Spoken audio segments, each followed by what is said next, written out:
Here we go with round 1. We lost the die roll, our opponent is playing first, and we have a nice hand with all the mana we need, as well as a nice curve, so it's a nice keep, and let's hope that the Interloper is able to deal some damage, and then we can use Deadweight and the Ghoul to get rid of anything dangerous. Our opponent doesn't have a 2-drop, which is great, of course. I think 2-drops or the fact that you need 2-drops shows a lot about this format. So it's really hard to win a game once you've fallen behind. For example, if you don't drop a 3-drop in this position and I play Villagers of Estwald, it's going to be very, very tough to come back. So it's basically not really possible to keep a hand which doesn't have a 2 or a 3-drop. But now I'm kind of confused saying that he only drops a Doom Traveler and then leaves up 2 mana, which could potentially mean that he has something like Altar's Reap to cash in the Traveler for his Spirit and trade with my Interloper, drawing 2 cards in the process. But right now I don't have any Morbid creatures, so his 1/1 Spirit is always going to be able to trade with the Interloper, and I don't see a reason not to risk this. And we are lucky enough that nothing like this happens. So basically he just had a very, very bad curve in his opening hand, I suppose, and we'll have to see what kind of drops he plays to counteract. Now, I'm really happy to trade off the Interloper for the Niblis if he allows that, because especially against the Doom Traveler, I see the Interloper as cannon fodder anyway, and I'm not even trying to maximize Morbid or anything, because if the Interloper trades for a real card, it's much better for me than losing it to... Okay, that's a nice interaction, I suppose. He uses Undying Evil to get a 3/2 flyer for 1 mana, but I think it's still best to just go for our curve here. I see no reason to deadweight the Niblis if I can still add creatures to the board. And he's also very likely to block the, well, one or both of our creatures with, at least with the Doom Traveler. I don't know if he's interested in racing, and if he does, it's going to be very good to gain 5 life from the Scavenger. I'm kind of hoping that he uses up his mana here, because I wouldn't want to play around Lost in the Mist.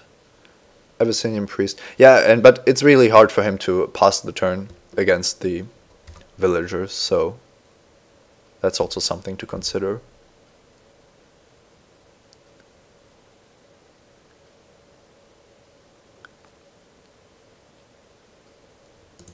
And we are continuing the beatdown. He can't really block the Ghoul because we would gain some life, so maybe he chump blocks the villagers. It doesn't seem really good to block here, but he still does. I mean, he does get the spirit out of it. So being on 16, it should be better to drop a 4/6 spider, which makes his offense just basically worthless. He could try to continue attacking, but only if he uses his priest offensively next turn.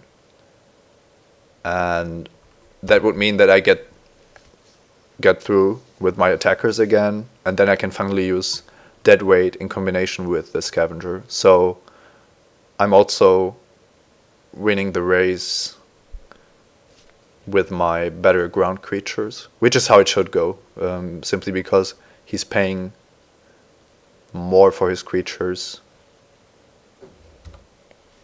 to make them flying. And I'm drawing all my Morbid stuff, which should be great. Of course, it's possible that he has something here. Feeling of Dread, maybe.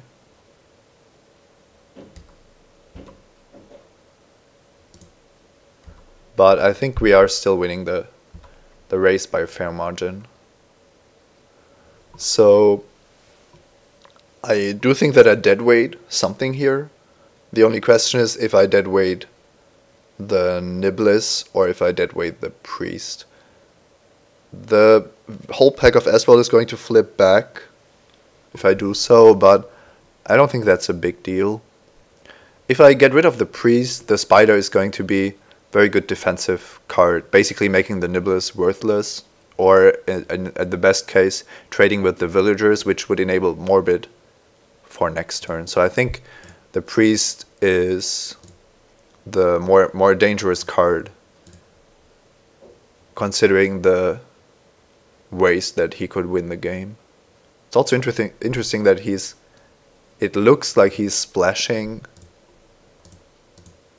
Undying Evil, but it could also be that he's splashing for the flashback on Feeling of Dread and simply happened to draw his 2 islands, maybe. Undying Evil is usually not a card I would splash for, and there aren't that many great synergies with it, so not really sure what his deck is composed of. And well, I'm hoping that at some point he can't afford to continue attacking, but he will have to show his hand at some point. He does have the chance to flashback Feeling of Dread, but his last card has to be quite good. Okay, he's playing the Seakite main phase, which makes sense, I guess, but wasn't really necessary because he could have tapped maybe. Well, I don't know. It's I think it's an okay play.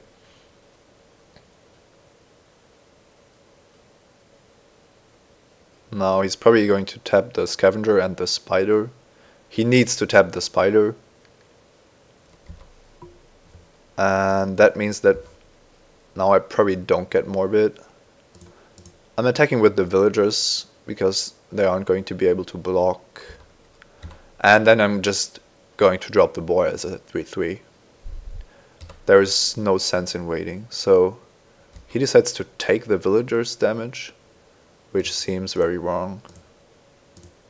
He isn't in a position to do that, I think. The funny thing is that he might be playing for some kind of out here, but even if he somehow survives my Alpha Strike, he still isn't killing me in 2 turns. So the fact that I'm at 13 and he's only dealing 6 a turn makes me quite comfortable. However, he's probably forced to play defensively at some point, which was basically how the whole game played out. I knew that my creatures, especially with the Scavenger and Deadweight as a backup, would easily be able to win any kind of race. So the only thing I had to be afraid of was that he drops something which is larger than my creature. So let's say a 5/5 Flying Angel I probably couldn't have beaten, but that's about it. Now our spiders are going to be insane against him, Recluse and the 2 Sumberwald spiders. I also like the Blue Splash to have another flyer, and it's probably good that we aren't playing Highborn Ghoul. It's okay. I mean, it's it has evasion compared to the Dryad, but from how this game played out, it's not really that important for us to have evasive creatures. Naturalize, always a card to consider against blue-white, but we haven't seen a single target for it, so I'm not that interested in sideboarding it. Disciple could be a card we might want to play, simply because sometimes we just need to stay alive for one more turn to win the race. But then again, we've used up 2 mana and a card to only get a 1/1, where we could instead be dropping creatures that are able to attack. So the card I like the least is Ambush Viper, Somberwald Dryad, and the Interloper, so everything that's basically not that great against him or bad against Doomed Traveler. But I don't think sideboarding another 1/1 really makes this better. Brainweevil could be okay. We don't know exactly what he's doing, so I'd like to keep my deck as aggressive as possible. And the only really choice I think is if we want Highborn Ghoul as another evasive creature, but I think Somberwald Dryad simply as a 2/2 for 2 is perfectly fine, and I like the mana on Ambush Viper better than the double black on Highborn Ghoul. So let's keep it like that. We also don't know if he doesn't have a big ground creature or what's in his deck. So I think this will be fine. He's going first again. We do have a nice hand. It looked to be a little bit shy on mana, but with the Pilgrim we basically have a 3 mana hand that can start dropping villagers on turn 2.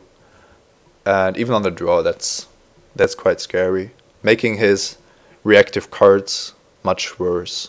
Cards like Feeling of Dread, the Sea Kite, and any kind of counter spells he might have. Also, we can be almost sure that the Pilgrim is going to live. I mean, he could have a Tragic Slip. We still don't know what his main colors are, but well, let's hope for him that black is one of his main colors, because otherwise he kept a hand with only a splash color for a land. So now my werewolves are going to eat him alive. Yeah, and he decided to just concede. Now I don't know about his deck. Let's assume that he's a white-black deck, or mostly white deck with some black cards. But if you mulligan to 6 on the play and you have a single swamp with which you can't cast anything, and most of your deck is white, it might just be the case that you need to mulligan to 5. Of course, it's not something that you like to do, and it might be even harder if you are down a game.